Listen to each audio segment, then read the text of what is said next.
भक्तगणों, आज आपको रामचरितमानस अरण्यकांड में राम कथा सुनाऊंगा। सुनिए।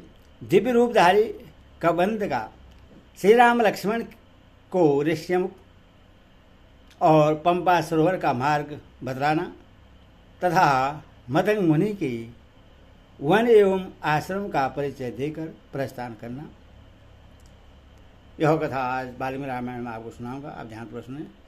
श्री राम को सीता की खोज का उपाय दिखाकर अर्थवेदा कबंध ने उनसे पुनः यह प्रयोजन युक्त बात कही। श्री राम यहाँ से पश्चिम दिशा का आश्रय लेकर जहाँ ये फूलों से भरे हुए मनोरम वृक्ष शोभा पा रहे हैं, वहीं आपकी जाने लायक सुगत मार्ग है। जामुन, प्याल, चिरौजी, कटहल, बड़, पापड़, तेतु, पीपल, कनेर, आम तथा अन्य वृक्ष, धौ, नाकेसर, तिलक, वगमाल, नील, अशोक, कदम, खिले हुए करवीर, भिलाव, अशोक, लाल चंदन तथा मंदार, ये वृक्ष मार्ग में पड़ेंगे। आप दोनों भाई इनकी डालियों को बलपूर्वक भूमि पर झुकाकर अथवा इन वृक्षों पर चढ़कर इनके अमृततुल्य मधुर फलों का आहार करते हुए यात्रा कीजिएगा। काकोस्थ खिले हुए वृक्षों से शोभित उस वन को लाकर आप लोग एक दूसरे वन में प्रवेश कीजिएगा, जो नंदन वन के समान मनोहर है। उस वन के वृक्ष उत्तर कुरु वर्ष के वृक्षों की भांति मधु की धारा बहने वाले हैं तथा उनमें सभी ऋतु में सदा फल लगे रहते हैं। चैत्ररथ वन की भांति उस मनोहर कानन में सभी ऋतुएं निवास करती हैं। वहाँ के वृक्ष बड़ी बड़ी शाखा धारण करने वाले तथा फलों के भार से झुके हुए हैं। वे वहाँ सब ओर मेघों और पर्वतों के समान शोभा पाते हैं। लक्ष्मण उन वृक्षों पर चढ़कर अथवा शुक्र उन्हें वृक्ष पृथ्वी पर झुकाकर उनके अमृत तुल्य मधुर फल आपको देंगे। इस प्रकार सुंदर पर्वतों पर भ्रमण करते हुए आप दोनों भाई एक पहाड़ से दूसरे पहाड़ पर तथा एक वन से दूसरे वन में पहुंचेंगे और इस तरह अनेक पर्वतों तथा वनों को लांघते हुए आप दोनों वीर पंपा नामक पुष्करणी के तट पर पहुंच जाएंगे। श्री राम वहां कंकण का नाम नहीं है, उसके तट पर पैर फिसलने लायक कीचड़ आदि नहीं है। उसके घाट की भूमि सब ओर से बराबर है, ऊंची नीची या उबड़ खाबड़ नहीं है। उस पुष्करणी में सेवार का सर्वदा अभाव है। उसके भीतर की भूमि वायु का पूर्ण है। कमल और उत्पल उस सरोवर की शोभा बढ़ाते हैं। रघुनंदन, वहाँ पंपा के जल में विचरने वाले हंस, काडव, क्रोध और क्रूर सदा मधुर स्वर में कूजते रहते हैं। वे मनुष्य को देखकर उद्विग्न नहीं होते हैं, क्योंकि किसी मनुष्य के द्वारा किसी पक्षी का वध भी हो सकता है। ऐसे भय का उन्हें अनुभव नहीं है। ये सभी पक्षी बड़े सुंदर हैं। बाणों के अग्रभाग से जिनके छिलके छोड़ा दिए गए हैं, अतएव जिनमें एक भी कांटा नहीं रह गया है, जो घी के लोदे के समान चिकने और आंद्र हैं, सूखे नहीं हैं, इन्हें लोहमय बाणों के अग्रभाग से गूंथकर आग में सेका और पकाया गया है। ऐसे फल मूल के ढेर वहाँ भक्ष्य पदार्थ के रूप में उपलब्ध होंगे। आपके प्रति भक्ति भाव से संपन्न लक्ष्मण आपको वे भक्ष्य पदार्थ अर्पित करेंगे। आप दोनों भाई उन पदार्थों को लेकर उस सरोवर के मोटे मोटे सुप्रसिद्ध जलचर पक्षियों तथा श्रेष्ठ रोहित, रेहू, वक्रतुंड और नलमील आदि मत्स्यों को थोड़ा थोड़ा करके खिलाइएगा। इससे आपका मनोरंजन होगा। जिस समय आप पंपा सरोवर की पुष्प राशि के समीप मछलियों को भोजन कराने की क्रीड़ा में अत्यंत संलग्न होंगे, उस समय लक्ष्मण उस सरोवर का कमल की गंध से सुवासित कल्याणकारी सुगंध शीतल रोगनाशक कलेशादि था चांदी और स्फटिक मणि के समान स्वच्छ जल कमल के पत्ते में निकाल कर लाएंगे और आपको पिलाएंगे।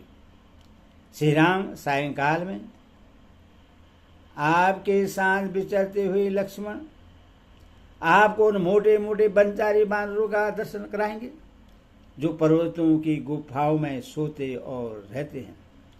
नरसेठ वे बानर पानी पीने के लोभ से पंपा के तट पर आकर सांडों के समान गरजते हैं। उनके शरीर मोटे और रंग पीले होते हैं। आप उन सबको वहां देखेंगे। श्री राम सायंकाल में चलते समय आप बड़ी बड़ी शाखा वाली पुष्पधारी वृक्षों तथा पंपा के शीतल जल का दर्शन करके अपना शोक त्याग देंगे। रघुनंदन वहां फूलों से भरे हुए तिलक और नक्तमाला के वृक्ष शोभा पाते हैं तथा जल के भीतर उद्पल और कमल फूले हुए दिखाई देते हैं। रघुनंदन कोई भी मनुष्य वहां उन फूलों को उतार कर धारण नहीं करता है, क्योंकि वहां तक किसी की पहुंच नहीं हो पाती है। पंपा सरोवर की फूल न तो मुरझाते हैं और न झरते हैं। कहते हैं यहाँ पहले मतंग मुनि के शिष्य ऋषिगण निवास करते थे, जिनका चित्त सदा एकाग्र एवं शांत रहता था। वे अपने गुरु मतंग मुनि के लिए जब जंगली फल मूल ले आते और उनके भार से थक जाते, तब उनके शरीर से पृथ्वी पर पसीनों की जो बूंदें गिरती थी, वे ही उन मुनियों की तपस्या प्रभाव से तत्काल फूल के रूप में परिणत हो जाती थी। राघव, पसीनों की बूंदों से उत्पन्न होने के कारण वे फूल नष्ट नहीं होते हैं। मैं वे सब के सब ऋषि तो अब चले गए, किंतु उनकी सेवा में रहने वाली तपस्विनी सबरी आज भी वहां दिखाई देती है। काकुस्थ सबरी चिरंजीविनी होकर सदा धर्म के अनुष्ठान में लगी रहती। श्री राम, आप समस्त प्राणियों के लिए नित्य वंदनीय और देवताओं के ही तुल्य हैं। आपका दर्शन करके सबरी स्वर्गलोक संके धाम को चली जाएगी। काकुस्थ कुलभूषण श्री राम, तदनंतर आप पंपा के पश्चिम तट पर जाकर एक अनुपम आश्रम देखेंगे जो सर्वसाधारण की पहुंच के बाहर होने के कारण गुप्त है। उस आश्रम पर तथा उस वन में मतंग मुनि के प्रभाव से हाथी कभी आक्रमण नहीं कर सकते। रघुनंदन वहां का जंगल मतंग वन के नाम से प्रसिद्ध है। उस नंदन तुल्य मनोहर और देववन के समान सुंदर वन में नाना प्रकार के पक्षी भरे रहते हैं। श्री राम, आप वहां बड़ी प्रसन्नता के साथ सानंद विचरण करेंगे। पंपा सरोवर के पूर्व भाग में ऋषिमुख पर्वत है। जहाँ के वृक्ष फूलों से शोभित दिखाई देते हैं, उसके ऊपर चढ़ने में बड़ी कठिनाई होती है, क्योंकि वह छोटे छोटे सर्पों अथवा हाथियों के बच्चों द्वारा सब ओर से सुरक्षित है। ऋषिमुख पर्वत उदार अभिष्ट फल को देने वाला है। पूर्व काल में साधारण वर्मा जी ने उसका निर्माण किया और उससे उदार आदि गुणों से उत्पन्न बनाया। श्री राम उस पर्वत के शिखर पर सोया हुआ पुरुष सपने में जिस संपत्ति को पाता है, उसे जागने पर भी प्राप्त कर लेता है। जो पाप कर्मी तथा विषम बर्ताव करने वाला पुरुष उस पर्वत पर चढ़ता है, उससे इस पर्वत शिखर पर ही सो जाने पर राक्षस लोग उठाकर उसके ऊपर प्रहार करते हैं।